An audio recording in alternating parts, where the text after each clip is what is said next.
Hello students, good morning. Hindi score with BR channel पर आपका स्वागत है। मैं आज आपके लिए लेकर आई हूँ उजाले के मुसाहिब कहानी, जिसके लेखक हैं विजयदान देथा। विजयदान देथा को किस किस उपनाम से जाना जाता है? विजयदान देथा को वीजी के नाम से जाना जाता है और राजस्थान के शेक्सपियर और राजस्थान के भारतेंदु के उपनाम से भी जाना जाता है।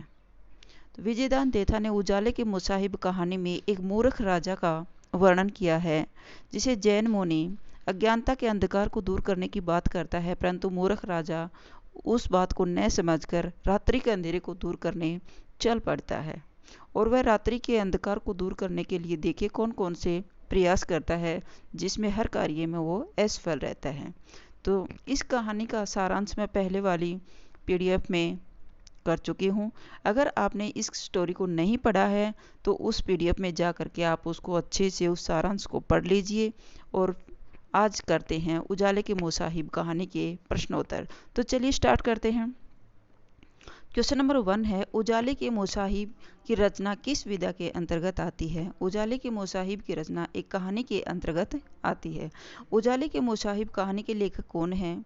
उजाले के मुसाहिब कहानी के लेखक विजयदान देथा हैं। विजयदान देथा का जन्म कब और कहाँ हुआ था? विजयदान देथा का जन्म 1 सितंबर सन 1926 में जोधपुर बोरुंदा में हुआ था।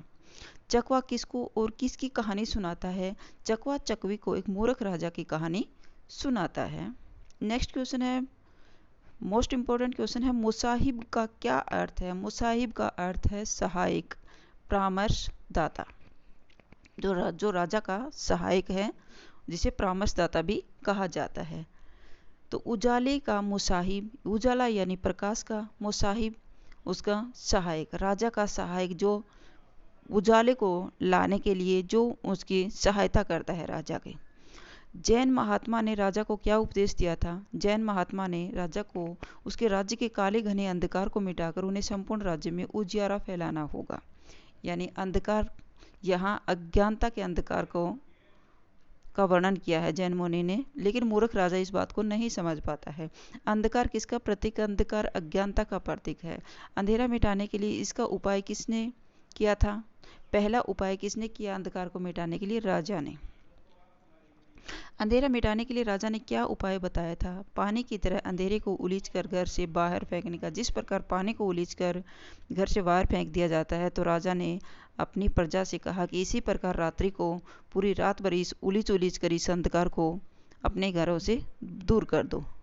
नेक्स्ट है, अंधेरा उलीचने का कार्य कौन सी रात को किया गया था? अंधेरा उलीचने का कार्य अमावस की रात को किया गया था, क्योंकि अमावस की रात गहरी रात अंधेरी होती है। गुमशुदा गाय भी एक बार तो पुराने खूंटे पर लौट आती है, यह कथन किसने किससे कहा था? यह राजा ने अपने मंत्रियों से कहा था, क्योंकि जिस प्रकार अंधकार नेक्स्ट रात्रि को फिर से छा जाता है, तो उस बात को लेकर के राजा ने अपने मंत्रियों से कहा था कि गुमशुदा गाय भी एक बार फिर अपने खूंटे पर आ जाती है, तो इतना जल्दी से ये अंधेरा हमारा पीछा छोड़ने वाला नहीं है। राजा ने अंधेरा दूर करने का दूसरा उपाय क्या बताया था? रसोई के धुएं की तरह अंधेरे को सफ़ेद कली से पोतने का। जिस प्रकार रसोई में धुआं हमारी दीवारों पर चिपक जाता है तो उसको कली से साफ किया जाता है, उसी प्रकार अंधकार पर सफ़ेदी पोत दो, जिससे अंधेरा सफ़ेद दिखाई देने लगेगा। अंधेरा तो फकत सूरज की लपटों का धुआं है, यह कथन किसने कहा था? यह कथन राजा का था। दूसरे उपाय में अंधेरा पोतने का कार्य कब किया गया था? कृष्ण पक्ष की पंचमी की रात्रि को।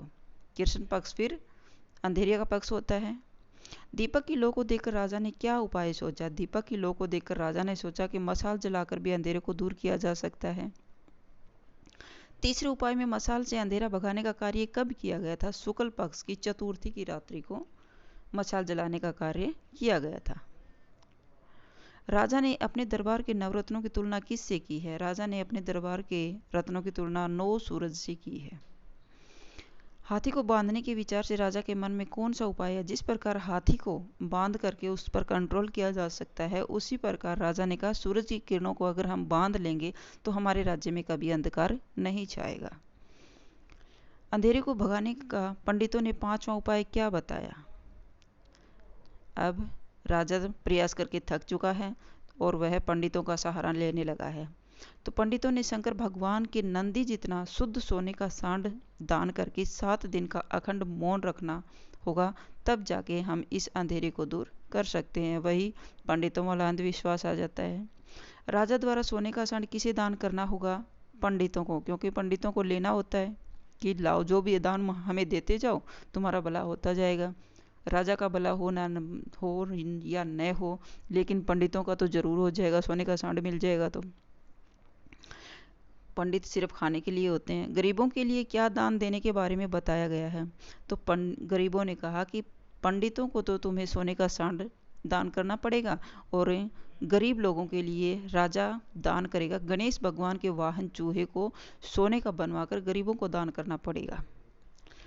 अंधेरे को भगाने के लिए ज्योतिषियों ने अंतिम उपाय क्या बताया? तो ज्योतिषियों ने बताया, नगर के भीम तालाब में सतह से 7.25 हाथ नीचे 7 घोंसले बनवाए जाएं। उन घोंसलों में सगुन चिड़िया अलग अलग अंडे देगी, तब आपका कोई भी कार्य व्यर्थ नहीं जाएगा। तो पंडित और ज्योतिष भी उसको मूर्ख बनाते रहते हैं राजा को। उजाले की मोसाहिब कहानी में नरक की अमिट कालिमा किसे कहा गया है? अंधेरे को। कहानी में बुद्धि का सागर किसे कहा गया है? राजा को। मोस्ट इंपॉर्टेंट क्वेश्चन है। कहानी में आई मूण शब्द का क्या अर्थ है? मिट्टी का बड़ा घड़ा। इस कहानी में उजाला किसका प्रतीक है? ज्ञान का प्रतीक है। Most important question. इस कहानी में अंधेरा किसका प्रतीक है? अज्ञानता का प्रतीक है। इस कहानी में ज्ञानी व्यक्ति कौन है? ज्ञानी व्यक्ति है जैन मुनि। राजा के दरबार में कितने रतन थे? 9। उजाले की मुसाहिब कहानी कब लिखी गई थी? सन 2000 में लिखी गई थी। विजयदान देथा को किस किस उपनाम से जाना जाता था? वीजी के नाम से जाना जाता था। राजस्थान के शेक्सपियर के नाम से जाना जाता था, और राजस्थानी भाषा के भारत हिंदू के नाम से भी जाना जाता था। अंधेरा मिटाने के लिए महात्मा ने क्या साधन दिया था? प्रवचन के बहाने सूरज की दिव्य किरणों का साधन दिया था कि ज्ञान का प्रकाश फैलाएं। आधी रात ढलने पर राजा को कौन सताने लग गया था? आधी रात ढलने पर राजा को नींद सताने लगी थी। दीवान और नवरत्नों की राजा की बुद्धि पर कितना भरोसा था? दीवान और नवरत्नों को राजा की बुद्धि पर 21 आना भरोसा था कि जो भी राजा करेंगे बिल्कुल सही करेंगे। कहानी में किसकी चाटुकारिता सीमा का अतिक्रमण करने लगी थी? दीवान की चाटुकारिता। दीवानों का काम ही राजा को खुश करने का होता है। विजयदान देथा के पिता का क्या नाम था? विजयदान देथा के पिता का नाम सबलदान देथा। विजयदान देथा किस जाति के थे? चारण जाति के थे। इन्होंने किस भाषा में रचनाएं की थी?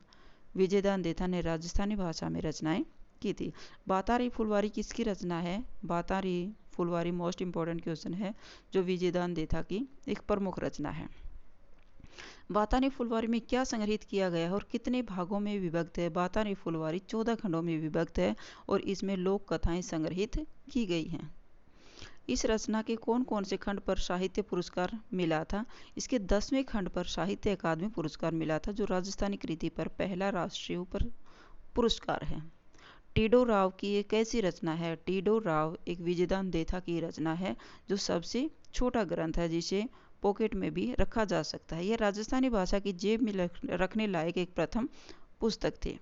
तो इसको भी पूछा जा सकता है, केवल चिरंतन प्रकाश से ही मनुष्य जीवन सार्थक होगा, ऐसा किसने कहा था? ऐसा तीर्थकर ने कहा था। वह इस धरती पर पानी की बूंद तक नहीं चखेंगे। कब तक पानी की बूंद नहीं चखेंगे? अंधियारा मिटाने तक। ये सब किसने कहा? राजा और राजा के मंत्रियों ने। पानी को उलीच कर तहखाने से बाहर उछाल दिया जाएगा, मगर अंधेरे को कहाँ उछालेंगे? यह कथन किसका था? यह कथन एक रतन का था। ये गूढ़ बातें बेहद झीनी हैं, तुम इसका मर्म नहीं समझोगे। यह कथन किसका था? राजा का। जो अंधकार को उलीचने में ढिलाई करेगा, तो राजा ने क्या आदेश दिया? उनको चील और कौवों के आगे फिकवा दिया जाएगा। कितने दिनों में हर घर में खबर न होने पर दीवान ने दीवानगी छोड़ने को कहा था? 3 दिन में हर घर में खबर न होने पर दीवान ने दीवानगी छोड़ने का परामर्श किया था राजा के सामने। दीवान ने कहा कि दूसरे राजा महाराजा हमारे राजा के सामने क्या हैं? एक छछूंदर के समान हैं। दीवान ने अपने घोड़े की लगाम किसे थमाई थी? चरवादार को।